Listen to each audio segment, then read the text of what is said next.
প্রশংসা আল্লাহ পাকের।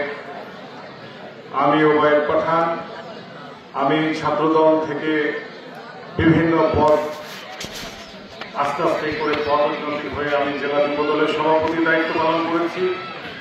আমি সদর উপজেলার সাবেক আহ্বায়কের দায়িত্ব পালন করেছি, এখন বর্তমানে জেলা বিএনপির সদস্য।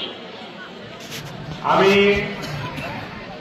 শুধু এইটুকুই বলবো, আগে আমাদের সিনিয়র নেতৃবৃন্দ আছে, আমাদের প্রাণপ্রিয় নেতা জনাব মোহাম্মদ গোলাম জাকারিয়া ভাই, ইতিমধ্যে উনি চাঁপাইনবাবগঞ্জ জেলা বিএনপির দায়িত্ব পাওয়ার পর থেকে চাঁপাইনবাবগঞ্জ জেলা বিএনপিকে যেভাবে একত্রে করে গচ্ছিত করে জেলা বিএনপিকে শক্তিশালী রূপ ধারণ করছেন, আজকে তার ফসল, তার নমুনা। ঠিক না বেরিয়ে উত্তর না দিলে কিন্তু বক্তব্য মজা পাওয়া যাবে না। আমিও নিব, আপনারাও নেবেন। এই মজা আপনারা কি চান না? অবশ্যই। আজকে মজিদুল মামা আছেন, মজিদুল মামা আহ্বায়কের দায়িত্ব পালন করছেন। এই নাচল চারটা ইউনিয়ন, 4 ইউনিয়নের মধ্যে আজকে লাস্ট ইউনিয়নের আজকে কর্মী সম্মেলন। আমি শুধু আপনাদেরকে অবগত করতে চাই, ধানের শীষ যেই পাবে, ধানের শীষ যেই পাবে আপনারা তার জন্য ঝাঁপিয়ে পড়বেন। পড়বেন না? পড়বেন না? কিন্তু এখানে একটা কথা আছে, ধানের শীষের বিপক্ষে যারা ভোট করেছে তাদেরকে ঝাঁটা মারবেন না? মারবেন না? মারবেন না? মারবেন না? আমরা বিগত পৌর মেয়রের, নাচল পৌর মেয়রের আমরা নির্বাচন দেখেছি। আমাদের সুচি আপা একটা জনপ্রিয় নেত্রী, উনি বাংলাদেশ জাতীয়তাবাদী দল থেকে মনোনয়ন পেয়ে নাচলে নির্বাচন করেছেন না করেননি? তার বিরোধিতা যে সকল এমপি কিংবা আমাদের দলের লোকজন করেছে, আপনারা তাদেরকে চিহ্নিত করেন, তারা যাতে কোনো মতে এই কমিটিতে না আসতে পারে, কারণ এরা ঘরের শত্রু।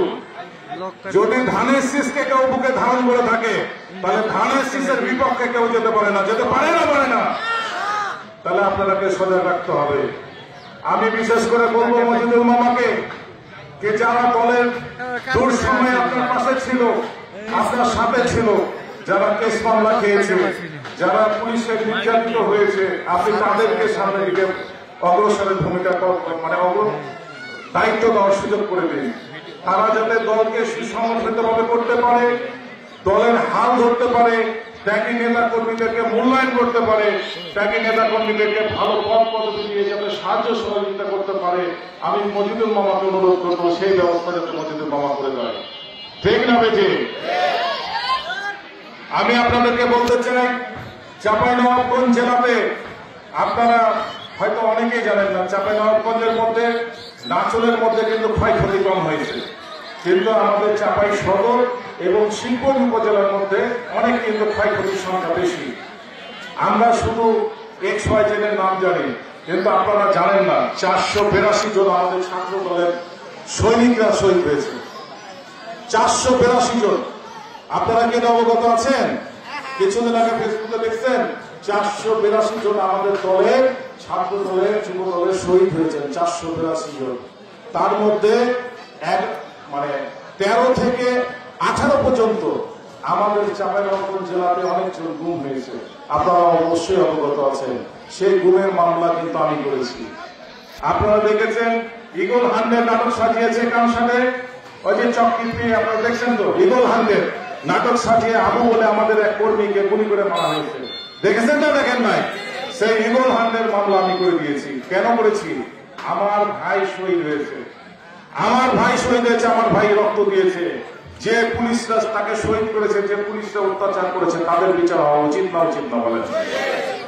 তো যদি নাচলে এরকম কোনো ঘটনা থাকে, আমাদের প্রাণপ্রিয় নেতা জনাব গোলাম জাকারিয়া ভাইকে আপনারা অবগত করবেন। আমি পাঠান আছি সেই সমস্ত পুলিশ অফিসারের ব্যবস্থা গ্রহণ করতে। আমি আপনাদের পাশে আছি, সাথে আছি, অবশ্যই ব্যবস্থা করব। আগামীকালকে এই মামলাগুলো ইন্টারন্যাশনাল আদালতে চলে গেছে।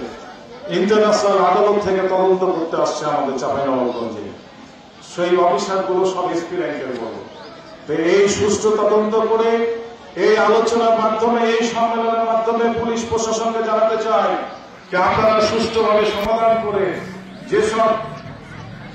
যেসব আওয়ামী লীগ পুলিশ লীগ ছিল তাদেরকে বাছাই করে তদন্ত করে তাদেরকে যাতে আইনের আওতায় তাদেরকে অ্যারেস্ট করে তাদেরকে ব্যবস্থা নেওয়া হয় এবং তাদেরকে জেলখানায় পাঠানো হয় সেই জোর দাবি জানাচ্ছি। ঠিক আছে না? ঠিক আছে। আমি আর বক্তব্য বাড়াতে চাচ্ছি না। আমাদের প্রধান অতিথি প্রাণপ্রিয় নেতা জনাব গোলাম জাকারিয়া জাকা ভাইয়ের সুন্দর বক্তব্য দেওয়ার জন্য আমরা শোনার জন্য অতি আগ্রহের সাথে অপেক্ষা করছি। আমি বক্তব্য বাড়াতে যাচ্ছি না। আসসালামু আলাইকুম ওয়া রাহমাতুল্লাহি ওয়া বারাকাতুহু। আসসালামু আলাইকুম। ধন্যবাদ মোহাম্মদ ওবায়দ পাঠান ভাই। এবার আপনার সামনে বক্তব্য নিয়ে আসছেন